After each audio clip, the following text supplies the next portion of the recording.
भारत सहित दुनिया के कई देशों में पिछले कुछ दिनों से कोरोना संक्रमण के मामलों में अचानक से तेजी आई है। चीन में नवंबर में बढ़े संक्रमण के मामलों के बाद सिंगापुर और फिर भारत में भी हालात बिगड़ने की खबर है। शनिवार 23 दिसंबर के आंकड़ों की बात करें तो देश में कोरोना संक्रमण के दैनिक मामलों में करीब 8 महीनों की रिकॉर्ड तोड़ दिया है। वहीं 23 दिसंबर के आंकड़ों पर ध्यान दें तो कोरोना संक्रमण के दैनिक मामलों ने देश में करीब 8 महीनों का रिकॉर्ड तोड़ दिया है। केंद्रीय स्वास्थ्य मंत्रालय के मुताबिक देश में शुक्रवार को एक दिन में 752 मामले दर्ज किए गए हैं, जो 21 मई के बाद सबसे अधिक है। इसके साथ ही देश में कोरोना के सक्रिय मामले 3420 हो गए हैं। पिछले 24 घंटों में 4 लोगों की मौत भी हो चली है। कोविड-19 के बढ़ते मामलों में दुनिया भर में तेजी से बढ़ रहे JN.1 वेरिएंट को प्रमुख कारण माना जा रहा है।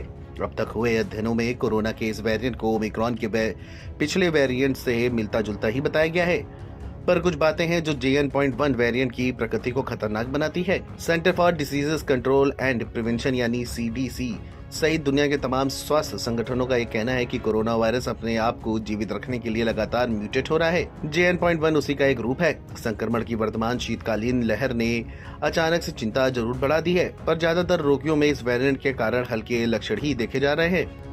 बड़ी संख्या में लोग घर पर रहकर ठीक भी हो रहे हैं। हालांकि JN.1 में अतिरिक्त म्यूटेशन के कारण इसके तेजी से संक्रमण बढ़ने का जोखिम जरूर देखा जा रहा है। इस नए सब वेरिएंट को लेकर हुए अब तक के अध्ययनों से पता चलता है कि JN.1 वेरिएंट से संक्रमित लोगों में से उसी तरह की दिक्कतें देखी जा रही हैं जैसा कि ओमिक्रॉन के पहले के वेरिएंट्स में थी। CDC के ने JN.1 की प्रकृति पर चर्चा करते हुए एक रिपोर्ट में कहा कि लक्षणों के प्रकार और वे कितने गंभीर हो सकते हैं, यह आमतौर पर किसी व्यक्ति की प्रतिरक्षा और समग्र स्वास्थ्य पर निर्भर करता है, न कि वेरिएंट पर। फिर भी ज्यादातर लोगों में बुखार, गले में दर्द, खराश और सर्दी जुकाम जैसी दिक्कतें देखी जा रही हैं। JN.1 की प्रकृति को समझने के लिए किए गए अध्ययनों में पाया गया है कि इसका इंक्यूबेशन पीरियड जरूर चिंता का कारण हो सकता है। इंक्यूबेशन पीरियड वह समय होता है जो किसी व्यक्ति के रोग पैदा करने वाले जीव के संपर्क में आने के बाद संक्रमण के लक्षण विकसित होने में लगता है। नए कोरोना वेरिएंट्स में ट्रैक किया गया है कि इनके इंक्यूबेशन पीरियड में क्रमिक गिरावट आई है। CDC द्वारा प्रकाशित शोध में बताया गया है कि ये समय औसतन 2 से 3 दिन तक कम हो सकता है। वहीं कोरोना के बढ़ते जोखिमों को लेकर स्वास्थ्य विशेषज्ञ ये कह रहे हैं कि नए वेरिएंट के कारण वैश्विक स्तर पर चिंता बढ़ी है।